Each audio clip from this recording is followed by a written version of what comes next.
السلام عليكم ورحمة الله وبركاته. إن الحمد لله نحمده ونستعينه ونستغفره ونعوذ بالله من شرور أنفسنا ومن سيئات أعمالنا. من يهده الله فلا مضل له ومن يضلل فلا هادي له، وأشهد أن لا إله إلا الله وحده لا شريك له، وأشهد أن محمدا عبده ورسوله صلى الله عليه وعلى آله وأصحابه والتابعين وتابع التابعين ومن تبعهم بإحسان إلى يوم الدين. يا أيها الذين آمنوا اتقوا الله حق تقاته ولا تموتن إلا وأنتم مسلمون. يا أيها الناس اتقوا ربكم الذي خلقكم من نفس واحدة وخلق منها زوجها وبث منهما رجالا كثيرا ونساء، واتقوا الله الذي تساءلون به والأرحام إن الله كان عليكم رقيبا.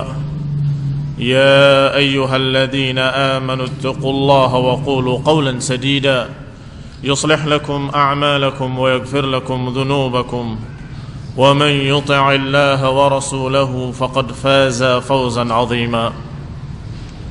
أما بعد، فإن خير الحديث كتاب الله، وخير الهدي هدي محمد صلى الله عليه وعلى آله وسلم، وشر الأمور محدثاتها، فإن كل محدثة بدعة، وكل بدعة ضلالة، وكل ضلالة في النار.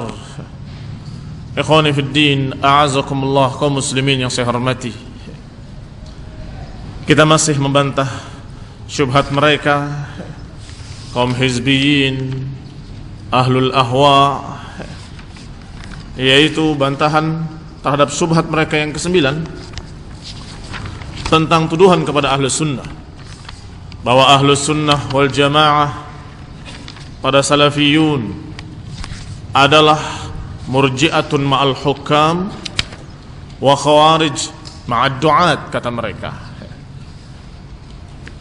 Ahlus sunnah yang menyatakan diri mereka sebagai pengikut salaf, mereka itu katanya, kata hizbiyun, mereka murji'ah terhadap penguasa, dan mereka khawarij terhadap para du'at, terhadap para da'i. Ikhwani fillah, a'azakumullah, kalimat ini sungguh sering diucapkan mereka berulang-ulang, seperti kaset yang diputar ulang terus-menerus di seluruh negeri-negeri muslimin. Bukan hanya di tempat kita di Indonesia, bahkan buku yang kita baca, buku yang ditulis oleh seorang dari Yaman, jazahullahu khairan, artinya bahwa beliau pun mengalami dan mendengar kalimat yang sama dari hizbiyin di Yaman, dari ahlul bid'ah di Yaman sana. Ternyata kita di sini di Indonesia juga sama, mendengarkan kalimat-kalimat mereka yang terus berulang-ulang, bahwa salafiyun ahlus sunnah adalah murji'ah kepada penguasa dan khawarij terhadap para da'i.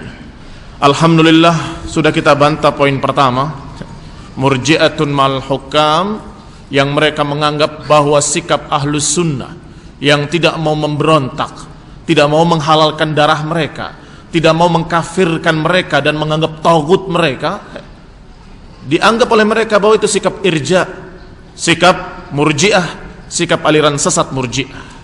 Dan ternyata sudah kita buktikan bahwa makna irja ternyata justru, di samping mereka menganggap bahwa iman tidak bertambah, tidak berkurang, ternyata murji'ah juga memberontak kepada penguasa. Jadi justru yang lebih tepat dikatakan murji'ah adalah para pemberontak yang menghalalkan darah kaum muslimin, yang mereka dalam keadaan memimpin atau menguasai kaum muslimin, tetapi zalim. Kemudian ketika mereka memberontak, inilah jalannya murji'ah. Alhamdulillah, qad tamma, selesai bantahan terhadap mereka pada poin yang pertama. Poin yang kedua, khawarij ma'ad du'at, yakni khawarij mengkafir-kafirkan terhadap para da'i, katanya. Ikhwan fillah, Apa yang mereka katakan tentang khawarij ma'ad du'at adalah karena apa yang mereka lihat dari ahlus sunnah yang tidak mau diam dari kesalahan, tidak mau berhenti dari menegur, selalu mengingatkan para da'i bahwa itu salah, dakwah mereka keliru atau ajakan mereka menyimpang. Dan itu kewajiban seorang muslim mukmin. Kalau ada du'at ila abwabi jahannam, da'i-da'i yang mengajak kepada kesesatan, ke pintu-pintu neraka, harus kita ingatkan. Kalau bisa diingatkan para da'inya, walhamdulillah, kita harapkan dia bisa kembali. Tapi kalau tidak bisa, maka paling tidak jangan sampai kaum muslimin terbawa dengan fitnah-fitnahnya.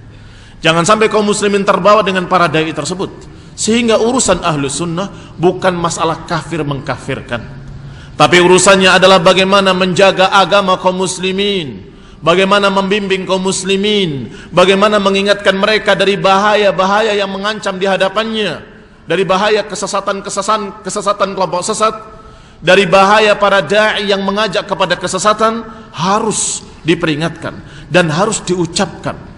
Ternyata mereka melihat yang demikian sebagai khawarij. Apa enggak salah mereka? Apa enggak ngaca mereka itu? Bercermin, lihat di cermin. Siapa diri kalian wahai hizbiyin? Apakah kalian orang yang jauh dari sifat khawarij? Perhatikan siapa khawarij dan kemudian berhati-hatilah dari jalan mereka. Maka akan didapati ternyata pemikiran-pemikiran khawarij justru ada pada mereka. Dan ini pun sudah dibahas pada 3 pekan yang lalu, walhamdulillah, sampai pada contoh-contohnya. Sudah kita contohkan diantaranya Abdul Majid Az-Zindani di Yaman. Sekali lagi karena penulisnya dari sana, maka dicontohkan di sana. Tinggal kita lihat bahwa ternyata hizbiyun di Indonesia pun sama seperti itu. Abdul Majid Zindani menyatakan dalam kasetnya, yad'u fihi ilal mudaharat, yang mengajak kaum muslimin untuk berdemonstrasi dan menentang penguasa, terang-terangan dalam satu kaset. Ala hukamil muslimin, untuk menentang dan memberontak kepada para hakim muslimin yang tercampur kezaliman, kefasikan di dalamnya. Berdalil dengan apa? Bukan berdalil dengan Quran, bukan berdalil dengan sunnah, tetapi berdalil dengan apa yang dilakukan oleh orang-orang barat. Dia berkata dalam kasetnya, min haqqi sya'bi an yuharrikal mudaharat wa min haqqi sya'bi an yuharrikal masirat lil i'lani an ra'yihi fir rafdi li ayyi siyasatin wa li ayyi manhajin. Kata dia, haknya rakyat untuk menggerakkan rakyat untuk berdemonstrasi, termasuk haknya rakyat untuk menggerakkan manusia, menggerakkan rakyat untuk keluar ke jalan-jalan, untuk menyampaikan aspirasinya dan ra'yinya, pendapatnya, dan untuk menentang sikap politik penguasa. Wa yajib 'ala ad-daulah an tahmi dzalikal haqq, dan negara wajib menjaga hak mereka. yakni silahkan memacetkan Jakarta gitu kalau di sini. Silahkan turun ke jalan-jalan memacetkan Jakarta, silahkan. Dan itu hak rakyat. Abdul Majid Zindani yang terang-terangan dia ikhwani, hizbi. Mereka para hizbiin membanggakan dan membesarkan Abdul Majid Zindani. Dengarkan ucapannya. Kata dia itu hak rakyat yang harus dilindungi oleh penguasa. Wa antahmi tilkal masirat, dan hendaklah memelihara dan menjaga demonstrasi mereka. Wa antahmi tilkal mudaharat. Mada fa'al al-Faransiyin? Coba kamu lihat, katanya. Apa yang dilakukan oleh rakyat Prancis? Indama qarraratil hukumah wa raf'ad daraib. Ketika penguasa menaikkan pajak dan mereka menolak. Mada fa'alu? Mada fa'alu? Apa yang dilakukan oleh mereka? Qamu bittirabat thumma saddu turaqat. Mereka bangkit untuk membuat kekacauan-kekacauan, untuk menutup jalan-jalan dengan mobil-mobil mereka. Wa attal jami'al harakat, dan mereka menghentikan semua kegiatan mereka di negeri itu. Kemudian arghamu tilkal hukumah tahta aqdamihim, kemudian memaksa penguasa untuk mengikuti apa yang dimaukan oleh mereka di bawah kaki-kaki mereka. Ini penguasa di bawah kaki rakyat. Anta taraja'an mauqifiha, hendaklah penguasa mencabut kembali keputusannya. Subhanallah, dai mengaku sebagai mujahid dakwah, pejuang, tapi mengajarkan rakyat muslimin untuk menentang penguasa muslim, dan kemudian mengajak kaum muslimin untuk mengacaukan, membuat kekacauan-kekacauan. Dan dalilnya orang-orang barat, Prancis, lihat bagaimana mereka, bagaimana dulu perjuangan Martin Luther. Waduh, Masya Allah, mudah-mudahan benar saya mengucapkannya. Khonifidina azakumullah, ajaib, aneh, wallah. Kalau kalian tahu inilah pemikiran Khawarij, kenapa kalian menuduhkan kepada Ahlus Sunnah? Apa enggak salah alamat? Tujukan kepada Abdul Majid Zindani dan pengikutnya dari partai Islah, Partai Pembangunan Yaman. Memang namanya partainya begitu, Partai Pembangunan Yaman, Persatuan dan Pembangunan Yaman. Khonifidina azakumullah, mestinya kalian tujukan kepada orang tersebut dan yang sejenisnya dari kaum hizbiyin. Mau contoh yang kedua, ucapan Muhammad Surur, Naif Zainal Abidin. Muhammad Surur yang kemudian pemikirannya disebut dengan pemikiran sururiyah, yang kemarin-kemarin banyak pertanyaan-pertanyaan numpuk selalu, apa itu sururiyah, apa itu sururiyah, apa itu sururiyah. Kita jelaskan di antara contohnya ucapan Muhammad Surur dalam bukunya yang dijadikan pegangan oleh Hasmi di Bogor, Alamus Sunnah dulu, menjadikan sebagai buku kurikulum mereka, menyatakan di dalam bukunya itu yang namanya Manhajul Anbiya fi Da'wati ilallah, manhaj para nabi katanya. Yang para ulama membantahnya itu bukan manhaj para nabi yang dia tulis. Yang dia tulis itu manhaj Khawarij, bukan manhaj para nabi, tapi dikasih judul manhaj para nabi. Di antaranya kalimat, "Falaysa minal mustaghrib an takuna mushkilatu ityanud dzukran minal alamin." Ketika membicarakan Nabi Lut alaihi salam, dan problem yang terjadi di zaman Lut alaihi salam adalah liwat, homoseks. Kata dia, "Falaysa minal mustaghrib," maka tidak aneh antakuna mushkilatu ityanud dzukran minal alamin ahammu qadiyah. Tidak aneh bahwa masalah homoseks tadi merupakan perkara yang paling penting dalam dakwah Nabi Lut. Ini perlu dikasih catatan. Apa iya? Dakwah Nabi Lut yang paling pentingnya adalah masalah homoseks? Atau ada yang lebih dari itu? Masalah tauhid? Allah mengatakan di ayat lain, walaqad ba'athna fi kulli ummatin rasulan an ya'budullah wajtanibut taghut. Itu satu catatan.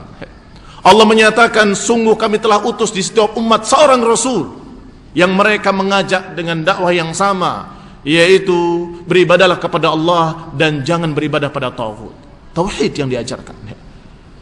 Tidaklah kami mengutus rasul min qablika min rasulin illa, tidaklah kami utus seorang rasul pun dari sebelum engkau, wahai Nabi Muhammad SAW, kecuali kami wahyukan bahwasanya la ilaha illa ana fa'budun. Kata Allah, kami tidak utus seorang rasul pun kecuali kami mewahyukan kepadanya bahwa tidak ada yang berhak diibadahi kecuali aku. Ini dakwah para anbiya, dakwah tauhid. Tetapi kata Muhammad Surur bahwa perkara yang paling penting pada dakwah Nabi Nuh adalah masalah homoseks. Lau istajabu li da'watihi ilal imani billah, kalaupun mereka menyambut dakwah Nabi Lut, beriman kepadanya, tidak syirik, tetapi masih tidak meninggalkan homoseks, maka tidak bermanfaat sama sekali imannya. Perhatikan pemikiran ini, hati-hati, harus jeli. Bukankah ini bukan pemikiran Ahlus Sunnah? Dia berkata, kalaupun orang-orang di masa Nabi Lut beriman kepada Allah, walaupun menerima ajakan Nabi Lut untuk bertauhid, walaupun sudah meninggalkan kesyirikan, tetapi kalau belum meninggalkan liwat, maka tidak bermanfaat imannya, tidak bermanfaat sama sekali ketauhidannya atau keimanan mereka. La haula wala quwata illa billah. Padahal yang namanya selain syirik itu adalah dosa-dosa besar sekalipun, tetap tidak bisa menghilangkan keislaman. Khonifidina azakumullah. Apakah ini dikasih judul bukunya dengan manhaj para anbiya? Keliru. Mestinya judulnya manhaj khawarij. Bahwasanya kalau orang berbuat dosa besar, tidak bermanfaat imannya, tidak bermanfaat tauhidnya, tidak bermanfaat ucapannya amanah billahi wa rasulih, enggak bermanfaat sama sekali kalau dia berbuat dosa besar. Itu makna kalimat yang diucapkan oleh Muhammad Surur. Taib, kita dengarkan ucapan Syekh Shalih Al-Fauzan hafizahullahu ta'ala ketika membantah ucapan Muhammad Surur ini. Fi raddi ala hadzal qawli fi syaritihi ahammiyat at-tauhid wa amma qawluhu, kata Syekh Shalih Al-Fauzan, adapun ucapan dia bahwa kaum Lut lawahadullah, bahwa kaum Lut kalaupun bertauhid kepada Allah tetapi kalau tidak meninggalkan liwat maka mereka kafir, hadza kalamun batil, kata Syekh Shalih Al-Fauzan. Hadza kalamun batil. Lianna liwat la syakka anna jarimah, annahu jarimah wa annahu kabirah. Iya, liwat, homoseks, tidak ragu lagi bahwa itu adalah dosa besar yang menjijikkan, itu adalah kejahatan besar. Naam, min kabairidz dzunub, dari sekian dosa-dosa besar. Walakin la yasil ila haddil kufri, tetapi tidak membawa kepada kekafiran. Faman taba ila Allah azza wa jalla minasyirki, barang siapa yang bertobat dari kesyirikan, walam yaqa minhu syirkun, dan dia tidak terjadi padanya kesyirikan, tetapi waqa'a fi jarimatul liwat, tetapi jatuh ke dalam dosa liwat, dosa homo, hadza yu'tabar qad irtakaba kabirah, kata Syekh Shalih Fauzan, maka dia telah berbuat suatu dosa besar dari dosa-dosa besar. Lakinnahu la yakfur, tetapi dia tidak kufur. Falau anna qauma Lutin wahhadu, maka kalau kaum Lut mentauhidkan Allah, beribadah kepada Allah sendirinya dan tidak menyekutukannya, walakin baqau ala jarimatihim, tetapi mereka masih tetap melakukan kebiasaan jelek mereka, maka mereka adalah orang-orang fasik, bukan orang-orang kafir.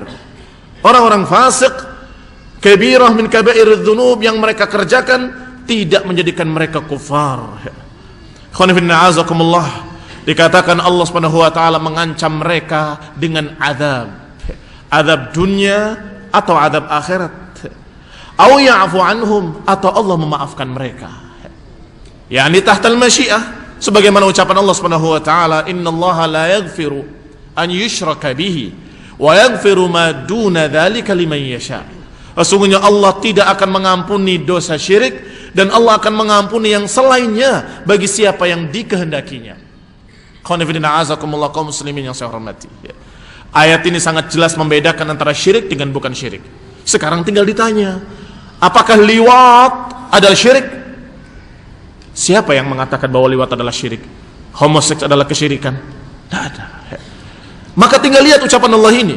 Allah tidak akan mengampuni dosa syirik, tetapi akan mengampuni dosa yang lainnya kalau Allah kehendaki. Maka terancam dengan ancaman azab, dan masih di bawah kehendak Allah. Insya'a adzabahu wa insya'a ghafara lahu. Kalau punya tauhid, kalau ia yakin tentang ketauhidan Allah, kalau dia mengerjakan perintah-perintah Allah Subhanahu wa taala, beribadah kepadanya dan tidak beribadah kepada siapapun selainnya. Ini punya tauhid, tauhid bimakna, tauhid yang benar-benar tauhid. Kecuali perbuatan itu masih dia perbuat. Apakah dengan sembunyi-sembunyi, penyakit itu belum sembuh, sama teman akrabnya, kemudian dia berbuat liwat, apakah dia kafir? Ikhwan fillah azakumullah, sungguh seorang menceritakan kepada saya tentang seorang dai. Ustaz, si fulan itu terjatuh ke dalam liwat, homoseks. Hati-hati, ana bilang kalimat antum jangan sembarangan. Ada buktinya dan ada saksinya, dibawakan saksi-saksi dalam bentuk rekaman-rekaman dan sebagainya. Kalaupun benar, bukan dia kafir, tetapi tidak pantas jadi dai, nggak pantas ngajar. Kamu nggak perlu duduk di hadapannya. Dia harus memperbaiki dirinya, baru memperbaiki orang lain. Khonifidina azakumullah, ditanyakan pada para ulama juga jawaban demikian. Tidak pantas dia untuk mengajarkan ilmu. Hendaklah dia memperbaiki dirinya, baru dia menyampaikan dan memperbaiki kepada orang lain atau memperbaiki kaum muslimin. Tapi apakah ada fatwa dari para ulama bahwa dia kafir, keluar dari Islam? Tidak ada. Illa, kecuali Muhammad Surur dan pengikut-pengikutnya dan antek-anteknya. Ikhwan fillah azakumullah. Dikatakan selanjutnya oleh Syekh Shalih Al-Fauzan hafizahullah, wa fil hadis sahih, di dalam hadis yang sahih disebutkan, innallaha subhanahu wa ta'ala ya'muru yawmal qiyamah an yukhrij minan nar man kana fi qalbihi mithqal aw adna mithqal habatin min khardalin min iman. Dalam hadis yang sahih disebutkan bahwasanya Allah Subhanahu wa taala nanti yaumul qiyamah memerintahkan untuk mengeluarkan dari api neraka seorang yang memiliki sebiji darah atau lebih kecil lagi dari biji darah min iman. Yurad, yang dimaukan dalam hadis ini artinya diselamatkan dari api neraka orang yang masih memiliki tauhid walaupun sebiji darah kecilnya. Khonifidina azakumullah, yurad bihi ahlat tauhid alladzina indahum ma'asi wa dakhalu bihan nar yu'adzabun, yaitu orang-orang ahli tauhid yang memiliki dosa-dosa besar kemudian diazab oleh Allah Subhanahu wa taala di dalam neraka, kemudian Allah memerintahkan untuk selamatkan mereka dari api neraka. Jadi dikeluarkan dari api neraka, dimasukkan ke dalam jannah.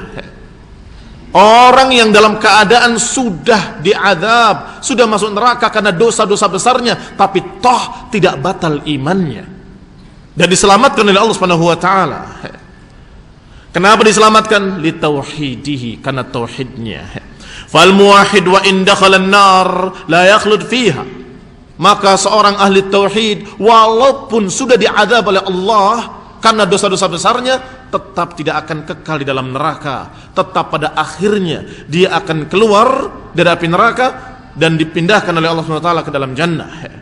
Wa yaghfiru ma duna dzalika liman yasha. Dan Allah akan mengampuni yang selain syirik kalau Allah kehendaki. Fa hadhil kalimah kalimatu jahil au kalimah, dikatakan maka kalimat-kalimat mereka ini, kalimat Muhammad Surur adalah kalimatu jahil, ucapan orang yang bodoh. Au kalimah ahsan ma nahmiluha alaihil jahl, atau kalimat yang paling pantas kita sebut bahwa ucapan itu ucapan orang bodoh, paling selamat, yakni paling ringan maksudnya. Kalau kita katakan dia pengkhianat, akan menyesatkan umat sengaja, itu barangkali masih jauh. Mungkin niatnya mau meluruskan manusia, tapi jahil, tapi bodoh. Akhirnya salah dia mengucapkan, salah dia berbicara, tapi bodohnya bodoh kuadrat, yakni bodohnya rangkap dua. Dia bodoh, tidak mengerti syariah, nggak mengerti akidah, nggak bisa memahami makna-makna ayat dan hadis, tetapi dia bodoh tentang dirinya sendiri.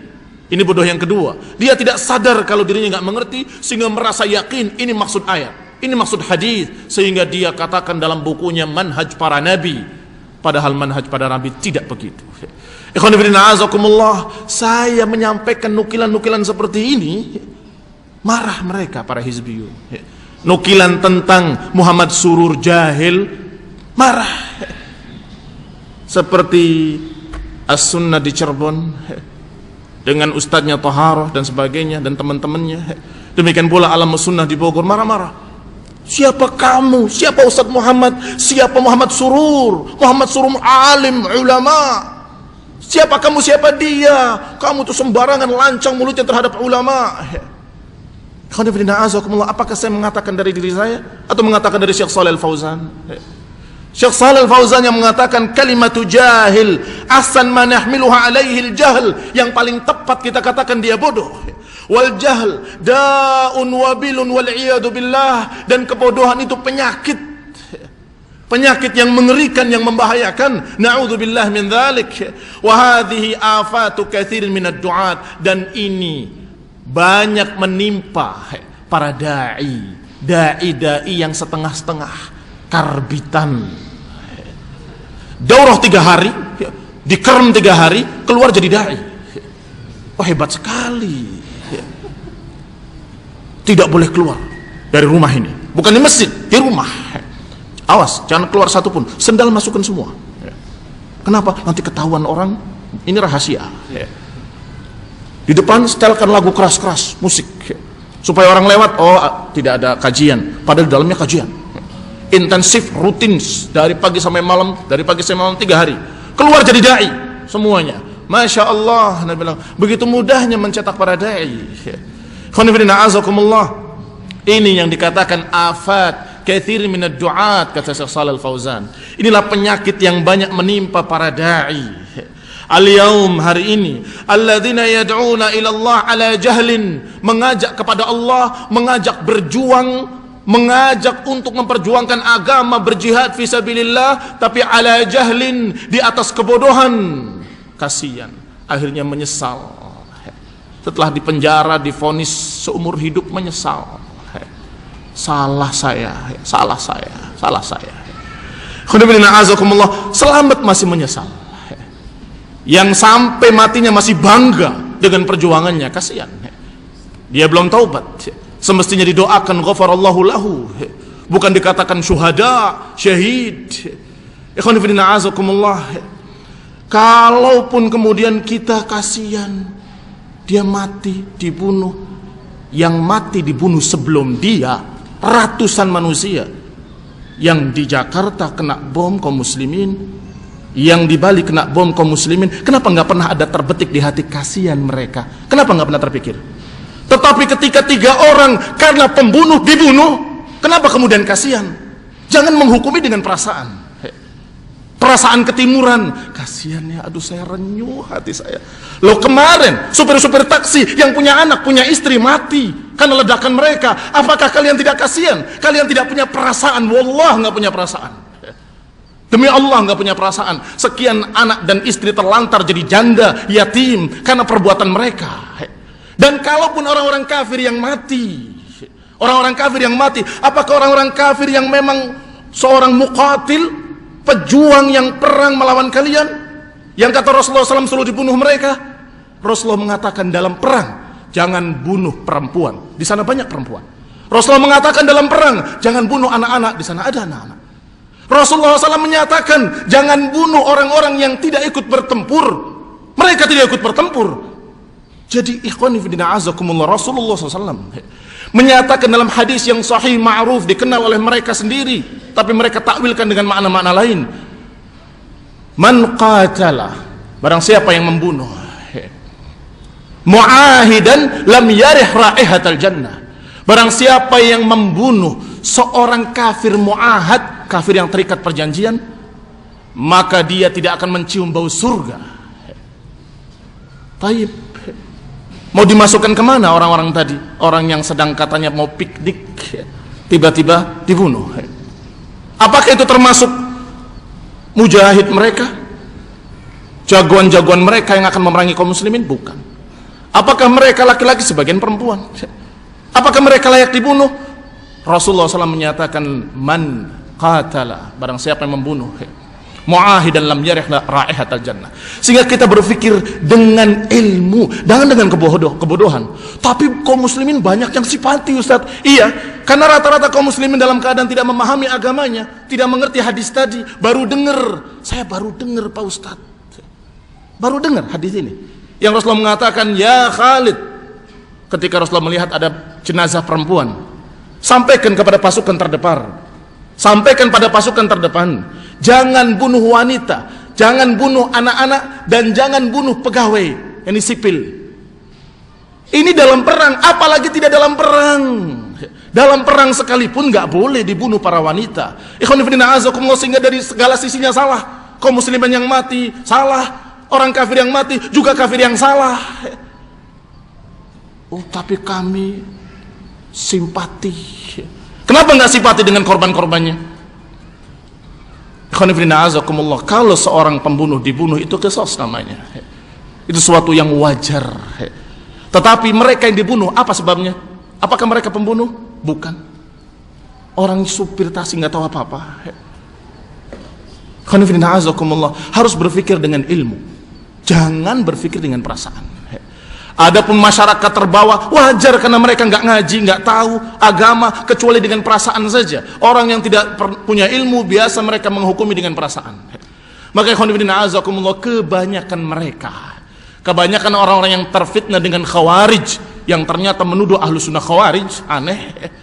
Kita katakan kebanyakan mereka jahil, bodoh, sehingga mudah-mudahan Kita berharap semoga Allah memaafkan, mengampuni mereka karena kebodohan mereka. yakni kalau kebodohan mereka yang membawa mereka berbuat seperti itu, kita masih punya harapan. Artinya tidak kafir keluar dari Islam, dan ahlu sunnah tidak mengkafirkan mereka, tapi justru menyatakan mereka masih muslimin, masih bisa diharapkan. Apakah disolatkan? Disolatkan. Apakah boleh mengatakan ghafarallahu lahum? Boleh. Apakah perlu saya datang ke sana ikut hadir? Jangan. Kamu akan dianggap sama dengan mereka, kamu akan dianggap sama orang-orang bodoh, kaum reaksioner yang kerjanya membuat kekacauan-kekacauan yang bau darah, bau-bau kematian. Jangan. Ikhwan fillah azakumullah. Maka tepat sekali apa kata Syekh Shalih Fauzan, bahwa Muhammad Surur sampai mengucapkan kalimat-kalimat takfir seperti itu, kalimat khawarij, karena kebodohan mereka. Wal jahlu da'un wabilun waliyadzubillah. Dan yang namanya kebodohan adalah penyakit yang sangat berbahaya. Orang sampai sesat dan membawa sekian banyak orang sesat karena kebodohannya. Orang sampai menyimpang ke jalan-jalan bid'ah dan membawa manusia juga karena kebodohannya. Sekian darah tertumpah dalam keadaan tidak jelas kenapa, juga karena kebodohan. Ikhwan fillah azakumullah, maka hati-hati dari al-jahlu da'un wabilun wal'iyadzubillah. Yukaffiruna an-nas biduni sabab, mengkafir-kafirkan manusia tanpa sebab yang syar'i. Yatasahaluna fi umuri tauhid, mengentengkan dan menggampangkan tauhid, itu juga karena kebodohan. Menganggap remeh tauhid terus, kapan jihadnya, kata mereka.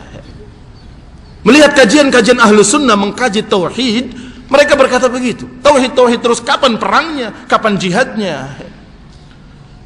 Membahas fikih, ribut lagi mereka, fikih terus, kapan perangnya. Toharoh, kapan jihadnya.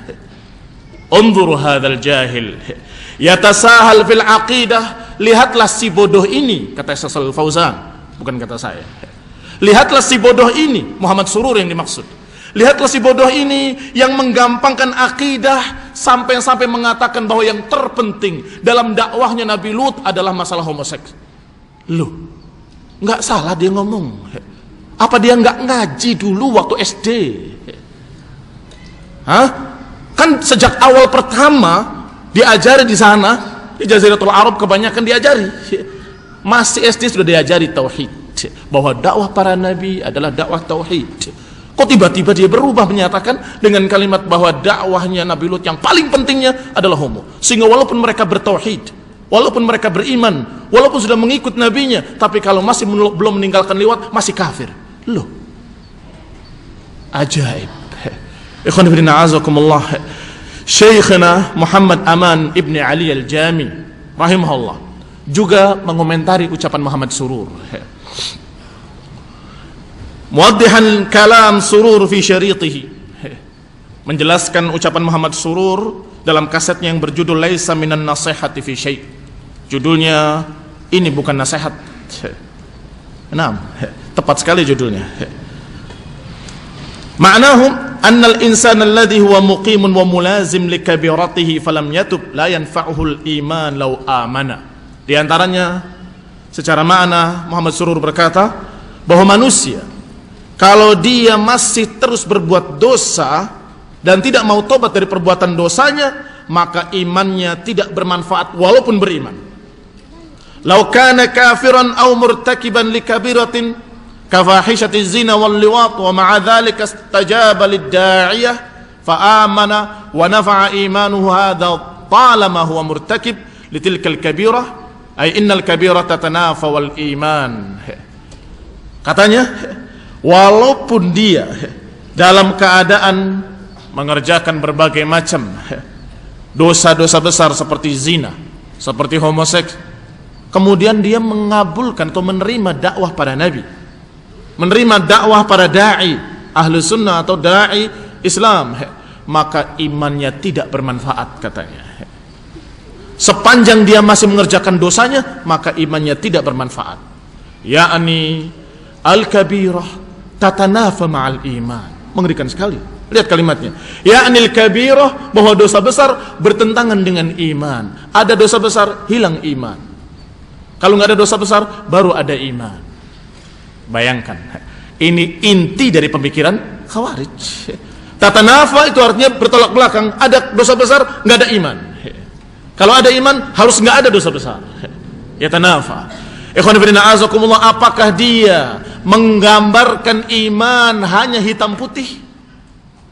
Padahal iman dikatakan yazid wa yanqus, bisa bertambah bisa berkurang.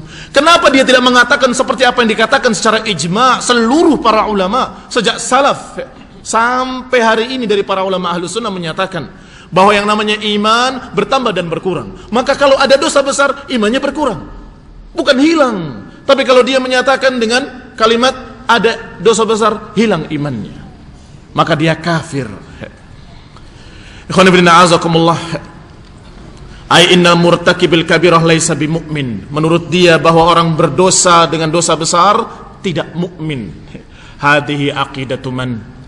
Kata Syekh Muhammad Aman Al-Jami mengatakan hadhihi aqidatu man. Jawab sendiri. Aqidatu man? Aqidatul Khawarij. Wa hadha ad-da'iyah alladhi fi London yaqul innahu da'iyatun wa ashabuhu ila ayyi syai'in yad'un. Berarti si dai yang ada di London ini, aneh kan, mengkafir-kafirkan kaum muslimin, dianya berada di tengah orang kafir. Yang Rasulullah SAW berkata, inni bari'un, aku berlepas diri dari orang yang tinggal baina adhuril musyrikin, di tengah-tengah orang musyrik. Yatara'a narahuma, yang saling melihat api dapurnya, ini dekat-dekat dengan atau di tengah-tengah orang-orang kafir. Rasulullah berlepas diri dari orang yang tinggal di tengah-tengah orang kafir. Dia mengkafir-kafirkan kaum muslimin, mengajarkan pemikiran Khawarij, dan kemudian dia tinggal di tengah-tengah orang kafir yang Rasulullah berlepas diri dari orang yang tinggal di tengah orang kafir. Ini keajaiban dan keanehan. Kalau ada yang suudzon, jangan-jangan memang orangnya London yang digaji oleh orang-orang London untuk merusak kaum muslimin. Itu wajar. Saya katakan wajar, kenapa? Karena tidak ada lain korinahnya kecuali itu. Kalau kalian muslim, kalau kamu muslim, nggak akan betah tinggal di tengah orang-orang kafir. Pasti dia akan betah tinggal di tengah-tengah orang-orang muslim. Yang terdengar azan, yang terdengar dikumandangkan azan di masjid-masjid. Adapun di negeri kafir, di London dan sejenisnya, apakah terdengar azan di sana? Tidak terdengar. Menurut mereka itu pelanggaran kalau terdengar suara azan. Bahkan sholat jamaah, ketika sholat jamaah teman-teman di Australia datang Intel, duduk di depan sana di teras apa di gerbang terdepan sambil bawa rekaman. Kenapa? Ternyata diukur aminnya kaum muslimin kerasnya seberapa, melanggar atau tidak melanggar. Kalau lebih keras dari sekian, itu melanggar. Ternyata dilaporkan oleh tetangganya, kami terganggu dengan acaranya muslimin itu di sebelah, jerit-jerit katanya. Akhirnya diselidiki, suaranya seberapa kerasnya amin. Ternyata tidak lebih dari apa yang mereka batasi. Maka tidak mengapa, amin. Bayangkan, amin mereka permasalahkan. Apakah kalian betah wahai Muhammad Surur, wahai murid-murid Muhammad Surur, wahai hizbiyin, apakah betah tinggal di negeri orang kafir? La haula wa la quwata illa billah. Kita berlindung pada Allah Subhanahu wa taala dari kesesatan dan kebodohan. Ikhwan fillah azakumullah, kalau orang suudzon kepadanya, sungguh saya tidak menyalahkan. Wajar kamu tinggalnya dengan mereka. Kamu tinggalnya bersama orang-orang kafir. Ikhwan fillah azakumullah, dikatakan selanjutnya oleh Syekh Muhammad Aman Al-Jami bahwasanya dia da'iyah alladzi fi London yaqulu innahu da'iyah, dikatakan bahwa dia dai. Katanya dia dai. Ini beliau enggak terima juga dengan istilah dai. Yaqul, dikatakan bahwasanya itu adalah dai dan pengikut-pengikutnya. Ila ayyi syai'in yad'un. Saya tanya, kepada apa mereka mengajak? Ke jalan siapa mereka mengajak? Kalau kenyataannya pemikirannya pemikiran Khawarij. Jelas, ila aqidatil Khawarij, kepada akidah Khawarij.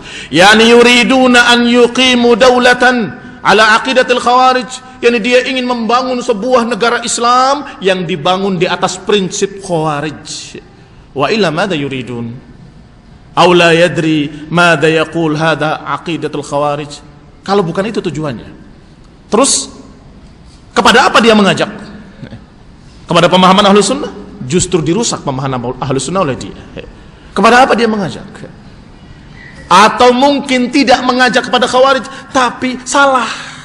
Maunya mengajak kepada Ahlus Sunnah, tapi salah memahami. Inilah yang dikatakan tadi oleh Syekh Shalal Fauzan. Berarti bodoh kan? Salah. Kasihan. Salah jangan diikuti. Kalau salah jangan kita ikuti, dan jangan diikuti kaum muslimin, jangan dibesar-besarkan, dikatakan ulama, alim dan seterusnya. Ikhwan fillah a'azakumullah. Wal i'tiqad bi anna sahibal kabira law mata ala kabiratihi qabla an yatub huwa kafir la yanfa'u imanuhu aqidatul khawarij.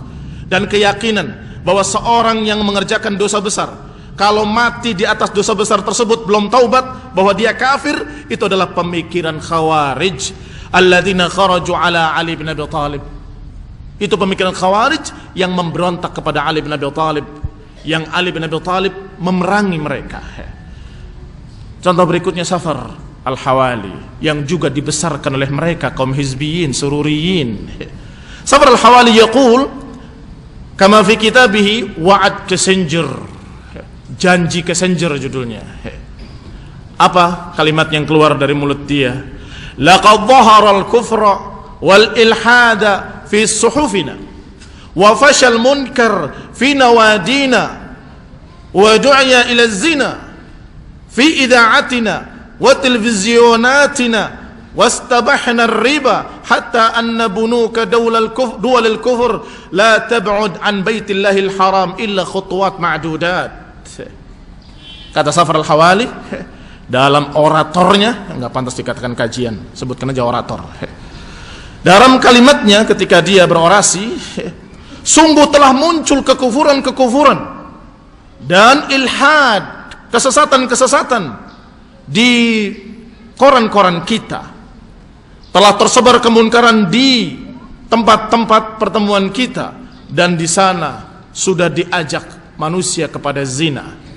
Di radio-radio kita, di televisi-televisi kita, dan kita menghalalkan riba, hingga bank-bank kafir tidak jauh dari Masjidil Haram, hanya beberapa langkah saja.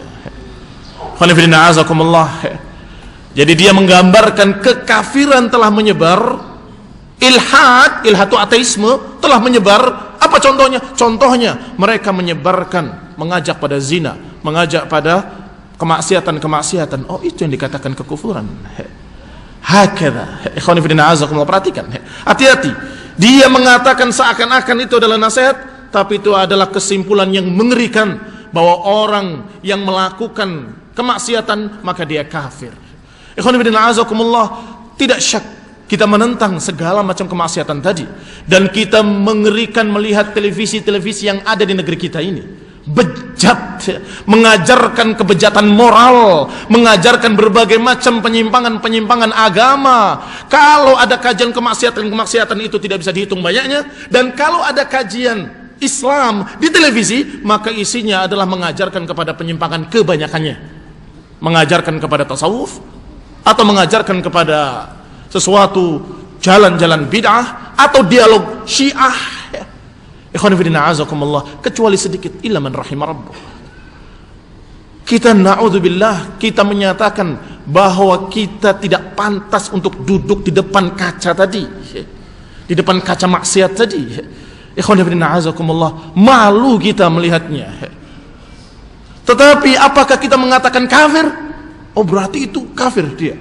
Pegawai semuanya kafir, pegawai RCTI kafir, tukang sapunya kafir, semuanya kafir. Begitu? La wallah, tidak kita mengatakan seperti ucapan Safar Al-Hawali, telah tersebar kekufuran, yaitu mereka menyebarkan maksiat. Menyebarkan maksiat, kekufuran. Ikhwan fillah azakumullah, kalau di Indonesia mungkin. Kenapa mungkin? Karena memang sudah banyak di Indonesia yang memang sengaja mengajarkan kekafiran di koran-koran, di televisi ada yang mengajarkan kekafiran, seperti kesesatan Syiah. Telah kafir mereka. Syiah yang mencaci maki para sahabat, mengatakan Al-Quran tidak sempurna. Ada atau tidak ada? Di media-media kita ada. Tetapi yang dibicarakan oleh Safar Al-Hawali bukan Indonesia. Di sana yang sejelek-jeleknya masih pembawa acaranya pakai kerudung, masih dikatakan telah tersebar kekafiran di negeri kita. Ikhwanifidillah azakumullah. Wa bidzalika tanfa hadhihi syubhah al-muftarah ala ahli sunnah. Dengan demikian alhamdulillah sudah terbantah sangat jelas siapa yang dimaksud khawarij. Karena ahli sunnah tidak mengkafir-kafirkan kaum muslimin dengan dosa besar, kecuali mereka-mereka yang sudah sampai kepada kesyirikan akbar atau kekufuran akbar, kita akan katakan pada mereka bahwa mereka kafir, keluar dari Islam. Dan kalau mereka terjerumus dalam kekufuran-kekufuran, maka kita menyatakan mereka dikhawatirkan jatuh kepada kekafiran, karena masih ada sekian sebab yang menyebabkan mereka tidak kafir, seperti kebodohan mereka atau kesalahpahaman mereka dan seterusnya. Sehingga ikhwan fillah azakumullah, alhamdulillah ahlus sunnah bukan khawarij, dan khawarij bukan ahlus sunnah. Ahlus sunnah salafiyun harus berilmu. Kalau tidak berilmu, dikhawatirkan terjerumus dalam pemikiran khawarij dalam keadaan yakin dirinya ahlus sunnah, dalam keadaan yakin dirinya salafi, saya salafi, tapi karena bodohnya dia mengucapkan kalimat-kalimat yang merupakan pemikiran khawarij, mengucapkan kalimat-kalimat tasawuf, sufi, yang pentingkan hati, mengucapkan kalimat-kalimat yang hanya dengan perasaannya, tapi rasanya kita nggak etis kalau kita menyalahkan orang lain. Maksudnya semua benar, ya maksudnya yakni hati kita nanti akan, itu ucapan sufi, ucapan ahlus sunnah. Salahkan yang salah, benarkan yang benar, ajarkan mana yang benar mana yang salah, apa yang cocok dengan qala Allah wa qala Rasul, apa yang cocok dengan apa yang dijalani oleh para sahabat ridwanullah alaihim ajma'in, maka dia berada di atas kebenaran. Dan yang menyelisihi Quran, menyelisihi sunnah, menyelisihi jalan salaf, jalan para sahabat, maka kita katakan itu salah, menyimpang, dan harus dibenarkan, harus diluruskan. Tidak bisa kita mengikuti perasaan, harus mengikuti ilmu. Khonibidina azakumullah. Subhat yang berikutnya yaitu subhat yang ke-9, kalau ada waktu. Jam berapa?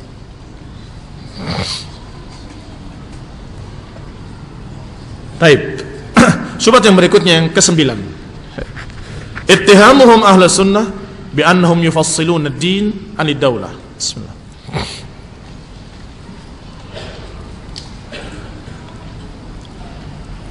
Tuduhan berikutnya dari para hizbiyin, kelompok sesat, menganggap ahlus sunnah memisahkan politik dari agama, atau memisahkan negara dari agama, yang diistilahkan sekularisme. Dikatakan oleh penulis, badidi bid'in yanbaghi an yufham al-maqsud min hadzal mabda'. Awal pertama, sebelum kita membantah, perlu kita dudukkan dulu apa maksud dari kalimat fasluddin anid daulah, memisahkan agama dari negara. Maknanya yang hakiki yang dimaksud oleh mereka. Thumma yunzar ma gharadul muftarin. Kemudian kita lihat apa yang dimaksud oleh para penuduh itu terhadap ahlus sunnah. Kenapa ahlus sunnah dikatakan memisahkan agama dari negara? Inna hadzal mabda' al-ilmani, sesungguhnya prinsip ini adalah prinsip ilmani, prinsip sekular, alladhi yahmil fi ta'atihi al-kufr wa zandaqah wal ilhad, yaitu pemikiran mereka kaum sekularis yang mereka intinya adalah kekafiran, kesesatan dan ateis. Yakni anna ma lillahi lillah wa ma lil qaisar li qaisar. Yani ucapan mereka kaum Yunani, apa yang untuk Allah, untuk Tuhan berikan pada Tuhan, dan apa yang untuk kaisar berikan pada kaisar. Ini yang muasal dari istilah sekularis tadi, atau yang diistilahkan fasluddin anid daulah atau ilmani, adalah ucapan mereka apa yang untuk Tuhan berikan untuk Tuhan, dan apa yang untuk kaisar berikan pada kaisar. Maknanya urusan negara dan urusan tetek bengeknya agama gak usah ikut campur. Itu maknanya. Ikhwan fillah azakumullah, hadza huwal ma'na. Inilah makna dari kalimat ilmani. Wa gharad man yarmi ahla sunnah. Sekarang apa yang dimaksud oleh para penuduh-penuduh? Kenapa kok ahlus sunnah dituduh memisahkan agama dari negara? Yarmi ahla sunnah bi an yubayyin anna ahlus sunnah salafin yastaghiluna bi umur din ba'idina kullal bu'd amma yata'allaq bi umuril hukum. Kata mereka, iya, kalian itu adalah kaum sekuler karena kalian berbicara masalah agama, ayat hadis, tapi nggak pernah membicarakan tentang negara sedikit pun, nggak pernah berbicara tentang hukum sedikit pun, katanya. Bahkan mengharamkan murid-muridnya, pengikut-pengikutnya untuk membicarakan tentang negara. Taib, kita jawab. Fa in kana al-maqsud anna ahli sunnah ba'idun amma yata'allaq bi anzimatil hukum. Kalau yang mereka maksud bahwa ahli sunnah jauh dari hukum, jauh dari masalah kenegaraan, maksudnya tidak ikut mengatur negara atau tidak ikut kita menghukumi negara, atau kita dalam keadaan tidak ikut berperang, nggak ikut mengatur peperangan, atau tidak ikut menyerang, urusan-urusan diserahkan pada penguasa, maka kita katakan na'am, karena kita rakyat, kita bukan penguasa. Iya, kalau itu iya, ada apa kita ikut campur dalam keadaan itu bukan hak kita? Kita ikut campur dalam masalah kepolisian. Wah, polisi nggak bener, saya yang turun. Anak buahku ikut semua, ayo kita turun sendiri aja, polisi nggak bergerak. Naam, kita nggak berbuat seperti itu, karena itu haknya mereka. Demikian pula mengatur negara, bagaimana ini kota ini, bagaimana itu, kita nggak ikut campur. Naam, kita katakan ya, karena itu bukan urusan kita sebagai rakyat, itu urusan mereka para penguasa. Kalau kita ikut campur, justru itu namanya yunazi'ul amra ahlahu. Berarti kita ikut campur pada yang bukan urusan kita. Berarti kita mengganggu apa yang merupakan hak mereka, yang Rasulullah SAW melarang. Wala tunazi'ul amra ahlahu, kata Nabi. Kalian dengar dan taat, kalian tunduk pada penguasa kalian, dan kalian jangan tunazi'ul amra ahlahu, jangan merebut urusan mereka. Jangan ikut campur urusan mereka, karena kita rakyat, mereka penguasa. Tapi kalau salah mereka, kalau mereka nggak benar ngaturnya, bagaimana? Kewajiban kita hanya menasehati mereka. Kalau mereka mau mendengar nasihat, fadak, wa illa fala alaik. Kalau engkau sudah menasehati dan mereka mendengar, mereka ikut, alhamdulillah. Kalau kita sudah menyampaikan dan mereka tidak ikut, mereka nggak menggubris, maka bukan salahmu. Demikian ucapan Rasulullah SAW dalam sekian riwayat, sekian puluh hadis yang mengajarkan bagaimana sikap rakyat kepada penguasa. Maka kalau itu kalian tuduh sekuler, silahkan. Khonifidina azakumullah, dikatakan kalau kita ikut campur, maka itu adalah munaza'atul amr ahlahu. Maka kita tidak ikut campur pada urusan mereka, hanya qiyam bin nasihah wat tasdid, menegakkan nasihat dan meluruskan.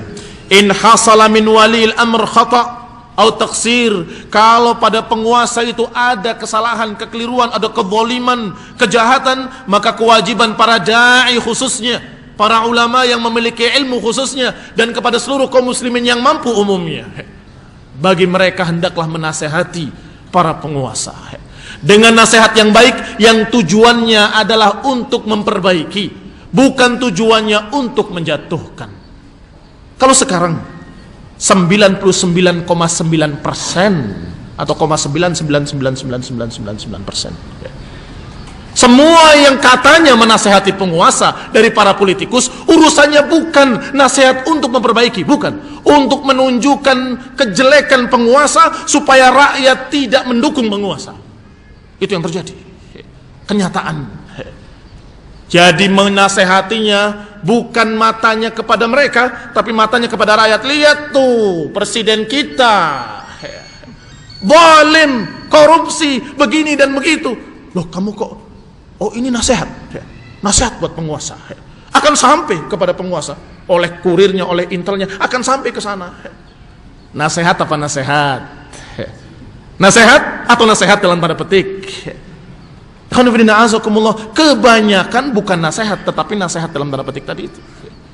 Urusannya persaingan politik, karena presidennya bukan dari partai kami, harus dijatuhkan. Itu kewajiban kita, katanya. Harus kita galakan segala macam kekurangan dia, harus disiarkan. Segala macam kejelekannya, kekeliruannya harus dikabarkan supaya mereka jangan milih dia lagi, milih kita nanti. La haula wala quwata illa billah. Kalau itu yang dipegang oleh rakyat Indonesia, niscaya praduga yang sangat ghalib adalah akan terus terjadi kekacauan, tidak pernah berhenti. Karena kalau diganti yang lain juga akan berbuat yang sama. Terus begitu. Dan itulah kejelekan demokrasi. Kejelekan demokrasi. Kalau khilafah Abu Bakar Siddiq sampai wafatnya, khilafah Umar bin Khattab sampai wafatnya, maka mereka nggak ada harapan untuk menggantinya. Oleh karena itu mereka bukan menghabarkan tentang kejelekan-kejelekannya, tapi menasihat dengan sungguh-sungguh. Ya Amirul Mukminin, kunta umairan wasirta amiran. Kamu dulu umairan, Umar kecil. Ini kata seorang perempuan menegur penguasa. Kunta umairan fa asbahta umaran wasirta amiran. Dulu kamu Umar kecil, kemudian jadi Umar gede, sekarang kamu jadi penguasa khalifah. Ittaqillah, bertakwalah kepada Allah Subhanahu wa taala. Ditegur oleh seorang wanita dan mengatakan, kenapa kamu membatasi mahar? Padahal Allah menyatakan kalau salah seorang mereka para wanita itu memberikan maharnya atau menentukan maharnya qintaran, sepikul emas. Apa kata Amirul Mukminin Umar? Sadaqat imra'ah. Sungguh benar wanita ini dan salah Umar. Wanita ini benar dan Umar salah. Ikhwan fillah azakumullah, ada nasihat tapi jelas tujuannya bukan bagaimana menjatuhkan, bagaimana mengganti. Kenapa? Karena mereka tahu ini bukan demokrasi. Mereka tahu ini khilafah Islamiyah dengan cara yang syariah, bukan caranya dewa-dewa dan dewi-dewi dari Yunani. Bukan ajarannya orang Yunani yang dipakai, sehingga tidak pernah stabil negara. Nggak pernah stabil. Terus saling salah menyalahkan, saling tikam menikam. Siapapun yang naik pasti akan ditikam oleh lawan politiknya. Katanya kalau dikatakan kepada mereka seperti ini, sampai kepada mereka, kata mereka, oh bukan, kita berupaya menjadi oposisi supaya jalannya presiden lurus, katanya. Sama seperti tadi, nasihat supaya jalannya lurus. Kalau nggak ada oposisi dia akan seenaknya. Kalau nggak ada oposisi dia akan seenaknya. Tapi subhanallah, terbukti dari sekian qarinah bahwa tujuannya adalah politis, supaya partainya besok-besok akan menang. Ikhwan fillah azakumullah. Taib, kalau begitu, apakah ahlus sunnah yang memberikan haknya penguasa untuk penguasa, haknya rakyat untuk rakyat, dan penguasa dan rakyat harus mengikuti aturan Allah Subhanahu wa taala, apakah ini sekuler? Kita katakan bahwa rakyat, kerjakanlah kewajiban kalian sebagai rakyat untuk tunduk pada aturan-aturan penguasa yang masih mubah paling sedikit. Apalagi itu adalah sunnah, apalagi itu adalah suatu yang wajib. Dan wahai rakyat, sabarlah terhadap kedoliman penguasa, nasihatilah dengan nasihat yang baik. Ini kewajiban rakyat. Kewajiban penguasa juga harus mengikuti qala Allah wa qala Rasul. Wahai para penguasa, wahai presiden, wahai semua jajarannya, hendaklah takut pada Allah. Hendaklah mereka memakai hukum-hukum Allah. Pasti akan adil negeri ini, pasti akan jaya, pasti akan makmur. Baldatun thayyibatun wa rabbun ghafur. Ittaqillah. Kamu akan ditanya oleh Allah nanti, dipertanggungjawabkan di hadapan Allah Subhanahu wa taala. Kenapa kamu mengatur begini? Kenapa mengatur begitu? Akan ditanya oleh Allah Subhanahu wa taala. Apa yang kamu aturkan, apa yang kamu hukumkan, apa yang kamu putuskan, bukan tidak ada pertanggungjawaban. Kullukum mas'ul. Setiap kalian adalah ra'in, wa kullu ra'in mas'ulun an ra'iyatihi. Semua kalian adalah pemimpin dan masing-masing pemimpin akan bertanggung jawab terhadap apa yang dipimpinnya. Kalau kita alhamdulillah hanya mimpin anak dan istri, cuma 4-5 orang atau 10 orang paling banyak, atau sedangkan kamu dan para penguasa memimpin sekian juta manusia. Ada yang kelaparan di satu pojok desa, akan ditanyakan nanti di hadapan Allah Subhanahu wa taala, kenapa kamu tidak perhatikan si fulan? Berarti ahlu sunnah hanya mendudukkan pada kedudukannya masing-masing. Kedudukan penguasa silahkan mengatur, kedudukan rakyat siap diatur, tetapi kedua-duanya dinasehati. Kamu mengaturnya dengan qala Allah wa qala Rasul. Wahai rakyat, kamu turuti pada apa yang baik, jangan turuti apa yang maksiat. Kamu turuti apa yang sesuai dengan qala Allah wa qala Rasul. Dan pada perkara yang mubah, yang boleh kita kerjakan. Adapun pada kemaksiatan, jangan. Tapi kan mereka togut, berhukum dengan hukum togut, jangan kita taati. Sebentar, kita buka apa yang mereka putuskan dari hukum-hukum. Jangan mencuri, ada nggak hukum itu? Ada. Dari mana itu? Islam ada. Jangan membuat kekacauan, jangan merampok, jangan ini, jangan ini. Sekian banyak sama dengan hukum Islam. Walhamdulillah. Ikhwan fillah, azakumullah. Kenapa kemudian kita tidak taati apa yang sesuai dengan hukum Islam? Kalau dilarang kita salat, maka kita akan katakan la wallah fi dami la fi dini. Aku akan berikan hanya pada darahku, tidak pada agamaku. Agamaku tidak akan aku berikan pada siapapun. Agamaku akan aku pegang kuat-kuat. Tidak ada hakmu untuk mengatur agama saya, untuk merubah agama saya, untuk mengatakan yang halal jadi haram, yang haram jadi halal. Tidak bisa. Saya akan tetap mengatakan yang hak adalah hak, yang batil adalah batil. Tetap menyampaikan qala Allah wa qala Rasul. Kalau kamu tetap menyampaikan Quran, akan ditangkap, silahkan ditangkap. Kalau kamu menyampaikan Al-Quran dan hadis, kamu akan diginikan dan digitukan. Tetap tegar seperti tegarnya para imam Ahlus Sunnah. Imam Ahmad rahimahullah, ketika ditanya oleh penguasanya yang berpemikiran Mu'tazilah, sesat, ditanya, bagaimana pendapatmu tentang masalah Quran? Imam Ahmad tetap menyatakan Al-Quran ucapan Allah, bukan makhluk. Maka dipaksa oleh penguasa ketika itu, penguasa zalim, mubtadi'un dhal, katakan Quran itu makhluk, bukan ucapan Allah. Tidak, Al-Quran kalamullah. Sampai di penjaranya, sampai disiksanya, sampai dicambuk, sampai berdarah. Inilah makna ucapan para ulama, fi dami la fi dini. Aku akan taat, aku akan sabar, terus mengikuti apa dari yang kalian aturkan pada masalah dunia, pada masalah-masalah yang berkaitan dengan pribadi. Tapi yang berkaitan dengan agama tidak. Kalau wa in daraba dhahrak wa in akhadha malak, kalau mereka curang, zalim, merampas hartamu, memukul punggungmu, kata Nabi, tasma' wa tuti', tetaplah kamu tunduk, jangan melawan. Sabar hatta talaqauni alal haud, sabar sampai kalian bertemu aku di telaga haud di dalam surga. Disuruh untuk sabar. Taib. Dipukul punggungnya, dirampas hartanya. Kalau kemudian disuruh kita untuk meninggalkan agama, baru itulah yang kita katakan la fi dami la fi dini, pada darahku, tidak pada agamaku. Yani kalau engkau mencambuk darahku yang keluar, tidak apa-apa. Tetapi kalau saya harus meninggalkan salat, meninggalkan puasa, saya harus menentang hukum Allah, tidak. Ikhwan fillah, azakumullah. Demikian sikap seorang muslim sunni Ahlus Sunnah.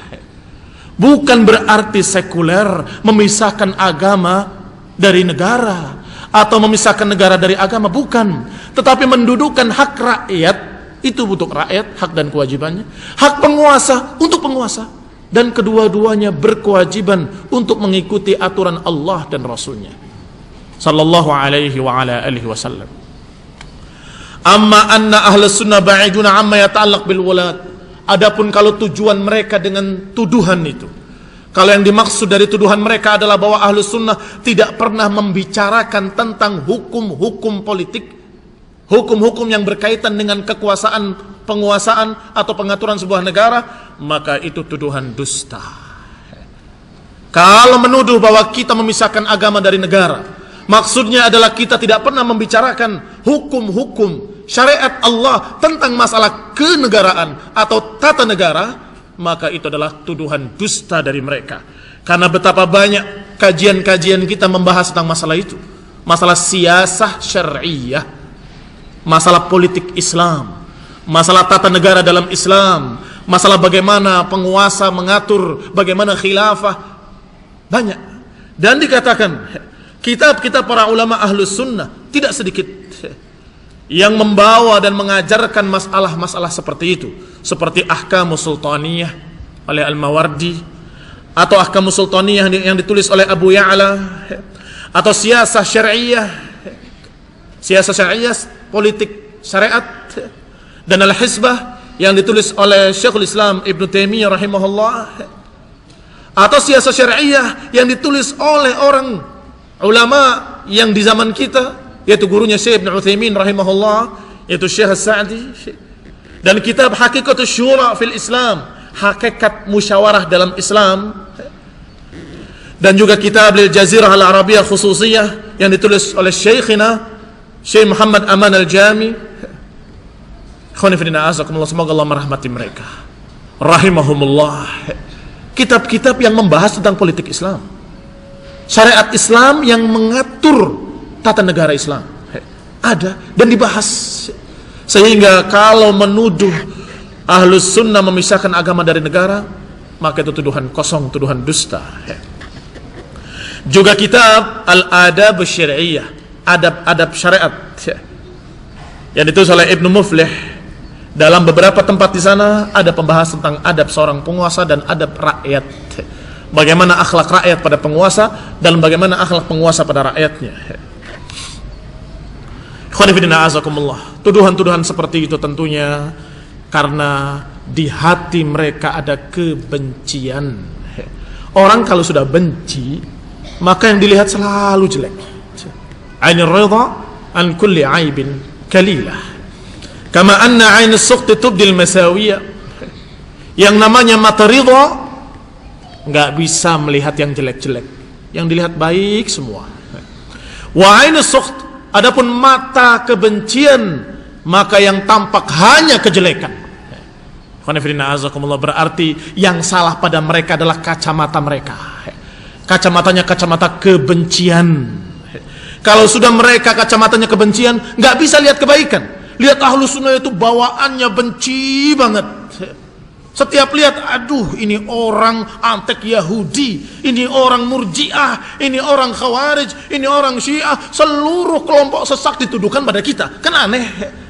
Apakah mungkin dua kelompok sesat yang bertentangan berada pada satu orang atau satu golongan? Mustahil. Murji'ah dengan Khawarij bertentangan.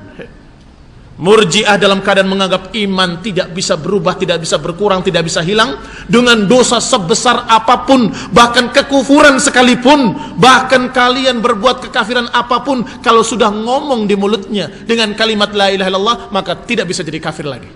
Murji'ah. Sedangkan Khawarij mengatakan dosa besar akan menghilangkan iman alias kafir. Bertentangan. Ini menuduh Ahlus Sunnah, kamu Murji'ah dan kamu Khawarij. Murji'ah tapi Khawarij. Ajaib.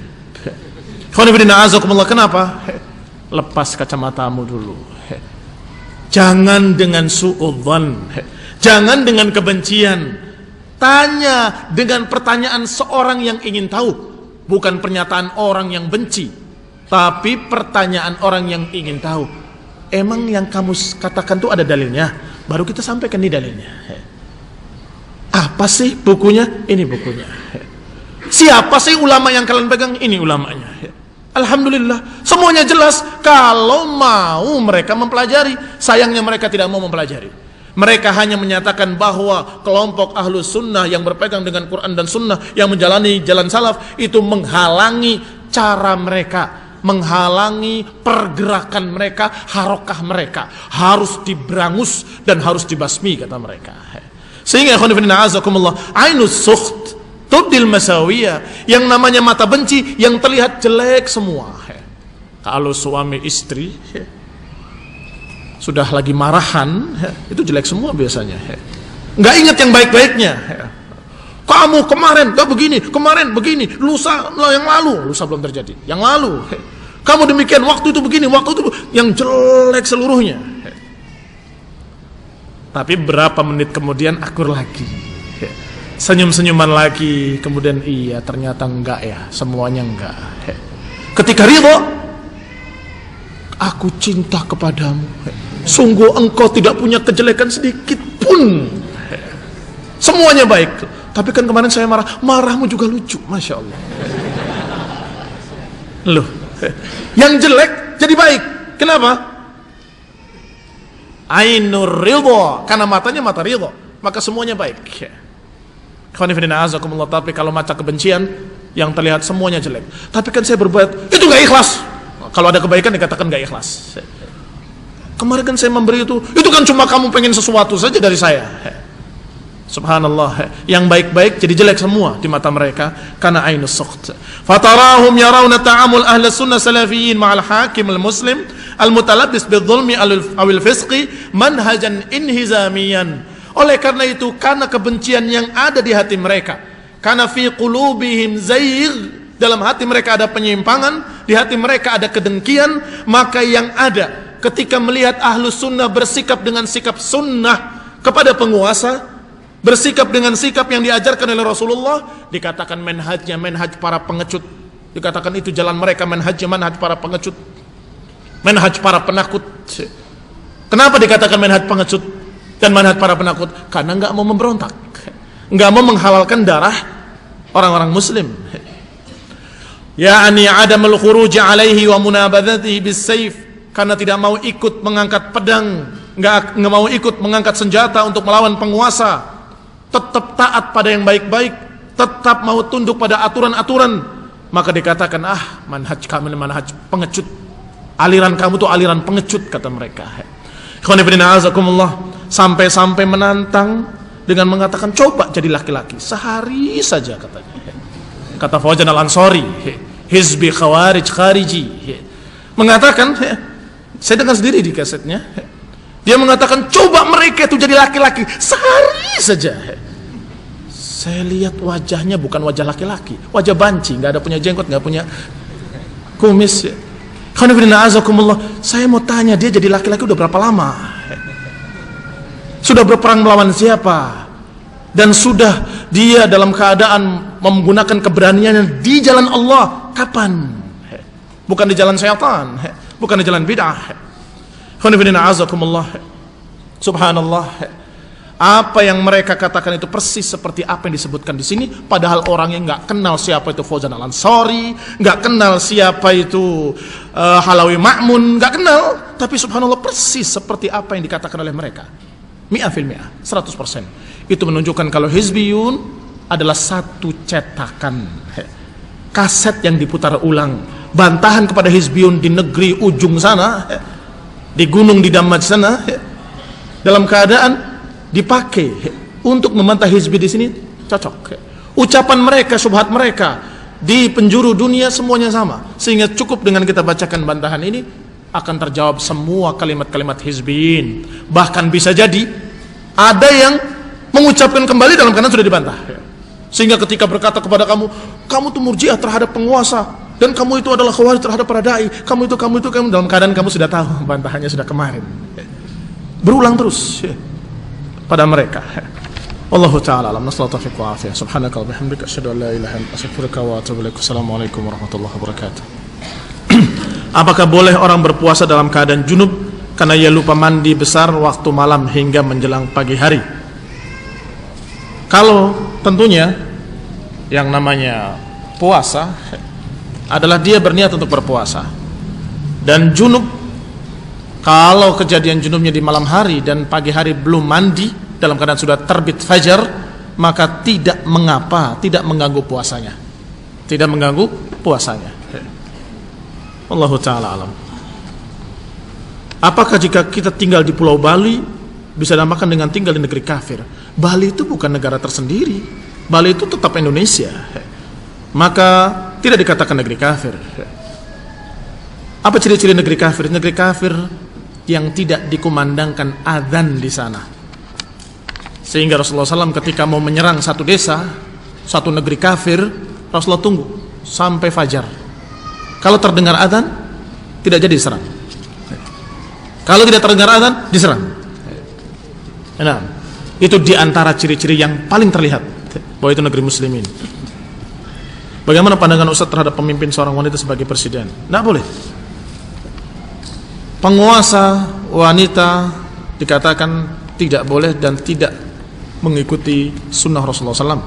Karena Rasulullah SAW mengajarkan, la yuflihu qaumun wallau amrahum imra'ah, tidak akan baik satu kaum jika dia dipimpin oleh seorang perempuan. Dan perlu diketahui, di samping syarat rujulah kelaki-lakian, ada syarat lainnya. Ada syarat-syarat lainnya, yaitu tidak cacat. Sehingga pemimpin perempuan dengan pemimpin buta sama saja, sama-sama melanggarnya. Atau pemimpin perempuan dan pemimpin cacat sama saja, karena melanggar dua atau melanggar syarat-syarat penguasa. Nah, dan ini kalau dalam keadaan ada ikhtiar, bisa memilih, maka tidak boleh memilih seorang yang cacat, seorang yang dalam keadaan dia bukan laki-laki. Tetapi kalau sudah terjadi, entah dengan apa, dengan demokrasi yang bid'ah ataupun dengan pemberontakan ataupun dengan apapun, tiba-tiba jadi penguasa dan benar-benar menguasai, maka hukumnya sama dengan penguasa yang zalim tadi. Ini hukumnya dengan penguasa yang zalim, sebagaimana pernah ditanyakan kepada beberapa ulama pada kasus yang lalu, bagaimana kalau pemimpin perempuan? Jawabannya sama. Banyak penguasa yang tidak mencocoki aturan-aturan Islam, seperti zalim, seperti dia dalam keadaan memiliki kecurangan dan seterusnya, atau dia dalam keadaan cacat, atau dia perempuan. Itu pun salah satu pelanggaran dari pelanggaran-pelanggaran yang ada. Sehingga kalau memilih, jangan yang melanggar-melanggar ini. Kalau dalam keadaan sudah jadi pemimpin, maka tetap hukumnya sama dengan pemimpin-pemimpin yang zalim. Pada perkara yang baik ikuti, pada perkara yang jelek sabari. Bagaimana kami takziah? Bolehkah takziah kepada tetangga yang non-muslim? Takziah kepada non-muslim, menengok orang kafir atau menengok orang sakit mereka dan seterusnya, tidak boleh kecuali dalam rangka dakwah. Tidak boleh kecuali dalam rangka dakwah. Kalau dalam rangka baik-baikan, maka melanggar ucapan Allah Subhanahu wa taala dalam Al-Qur'an, la tajidu qauman yu'minuna billahi wal yawmil akhir yuwadduna man haddallah. Enggak akan kamu dapati satu kaum yang beriman pada Allah dan Rasulnya saling cinta kasih, saling menyayangi antara orang-orang ini dengan orang-orang kafir yang memusuhi Allah. Enggak mungkin akan kamu dapati. Maknanya dilarang orang beriman untuk bercinta kasih dengan orang kafir. Sehingga kalau kita menengok, harus ada niat, bukan karena sayang sama dia, bukan karena kita cinta sama dia, bukan karena itu semua, tapi karena dalam rangka dakwah. Apakah ketika itu ngomong, kamu itu kapan masuk Islam, atau kamu berniat untuk menerangkan sikap ahlu sunnah seperti ini, sikap Islam seperti ini, tapi dalam keadaan kamu harus menjelaskan kepadanya supaya dia bukan menyangka kamu sayang sama dia. Kamu sayang sekali sama saya. Enggak, saya enggak sayang sama kamu. Jangan sampai terkesan kalau kamu dalam keadaan cinta pada orang yang mencaci maki Allah. Orang kafir, Yahudi dan Nasrani khususnya, yang mengatakan Allah memiliki anak, itu mengucapkan kalimat kufur yang mengerikan. Yang Allah mengatakan dalam Al-Quran, takadu samawatu yatafattarna minhu wa tanshaqqul ardu wa takhirul jibalu hadda an da'u lirrahmani walada.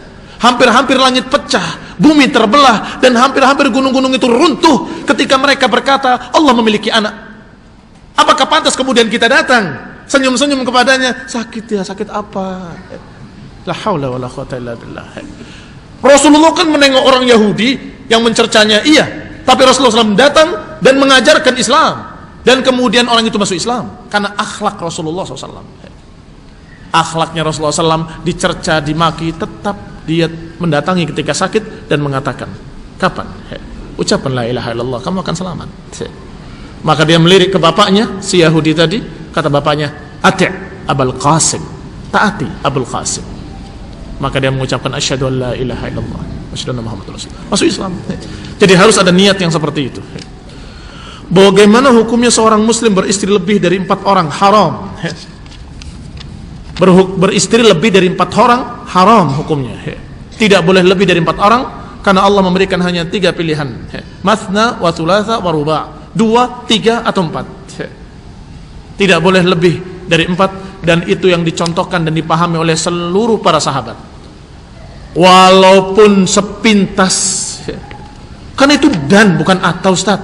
Berarti 2 dan 3 dan 4. Kalau 2 tambah 3 tambah 4 9. Ditambah lagi dan cocok dengan Rasulullah yang berisi 9. Bagaimana kita jawab? Bahwa Al-Quran dipahami dengan pemahaman salaf, dengan pemahaman para sahabat. Para sahabat seluruhnya sepakat bahwa yang dimaksud 2, 3 atau 4 adalah pilihan. Apakah 2 silahkan, 3 ataupun 4. Bukan bermakna ditambah 2 tambah 3. Kalau memang itu ditambah, sebutkan aja 9 selesai. Nggak, kenapa harus disebutkan 2 dan 3 dan 4? Itu artinya silahkan diantara kalian ada yang nikah 2, diantara kalian ada yang nikah 3, dan ada yang 4. Begitu, maka dan 2 dan 3 dan 4. Kalau sudah kandung terjadi, maka hendaklah diceraikan salah satunya. Kalau 5, ceraikan salah satunya, sisakan 4. Kenapa? Benar toh sisakan 4? Saya punya saudara yang bersahabat dengan wanita Nasrani dan disuruh pisah nggak mau. Bagaimana menyikapinya?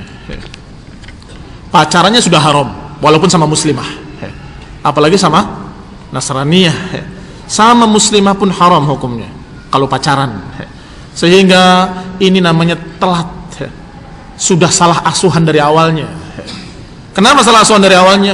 Karena kalau manusia, Bani Adam, anak Adam ini, kalau digabungkan laki-laki dan perempuan di sekolahannya, di SD-nya, di SMP-nya, di SMA-nya, ya wajar kalau mereka pacaran. Mestinya dipisah. SMP putra, SMP putri, SMA putra, SMA putri. Begitulah. Sehingga akan terjaga mereka dari hal-hal yang seperti itu. Dan ketika nanti mau nikah, maka dipilihkan, atau dia milih silahkan, nazar, dan kemudian tidak pakai pacaran, nikah.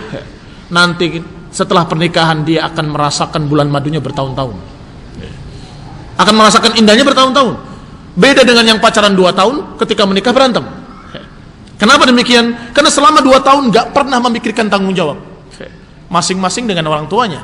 Tidak memikirkan ma'isyah, tidak memikirkan urusan keluarga, gak memikirkan masalah cucian piring, cucian baju, pakaian, segala macam, gak pernah mikir.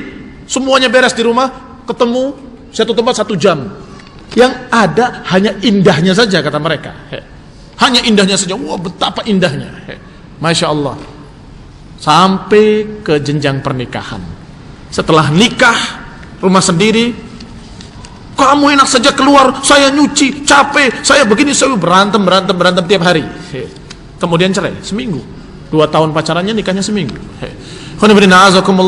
Kenapa? Sudah habis di masa-masa 2 tahun. Tetapi kalau tidak dengan proses bid'ah, dengan proses maksiat seperti itu, maka niscaya akan ada keindahan itu di dalam rumah tangganya.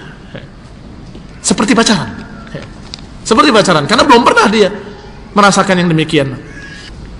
Maka ini harus ditegasi, harus dinasehati dengan keras, dan orang tua memiliki hak pada anaknya. Dipukul pun boleh, asal jangan pukulan yang mematahkan tulang atau pukulan yang mengeluarkan darah, yakni pukulan yang ghairu mubarrih. Dan juga jangan memukul wajah, hukum pukul dan seterusnya. Nah, kalau menikahnya seorang laki-laki dengan wanita ahlil kitab, hukumnya boleh, sah, tapi bahayanya besar. Karena Rasulullah SAW menyatakan fadfar bidzatid din taribat yada. Ambillah yang bagus agamanya, kalau enggak celaka kamu. Kalau Rasulullah mengatakan ada orang yang nikah karena hartanya, ada yang nikah karena kedudukannya, ada yang nikah karena cantiknya, dan ada nikah karena agamanya, maka nikahlah karena agamanya, kalau enggak celaka kamu. Bayangkan, muslimah saja harus dipilih yang agamanya bagus, yang salihah, mukminah, taqiyah, yang Masya Allah agamanya harus dipilih. Ini bukan muslimah, bagaimana agamanya? Nol. Ya nanti bisa dinasehati kalau ternyata bisa. Kalau ternyata nggak bisa, anak-anaknya akan kacau nanti. Sebagian masuk Islam, sebagian masuk Islam, saya ikut ibu aja, dan seterusnya. Na'udzubillah. Jadi keluarga demokrasi, mengayomi seluruh agama. Jazakumullahu khairan wal afu minkum. Wassalamualaikum warahmatullahi wabarakatuh.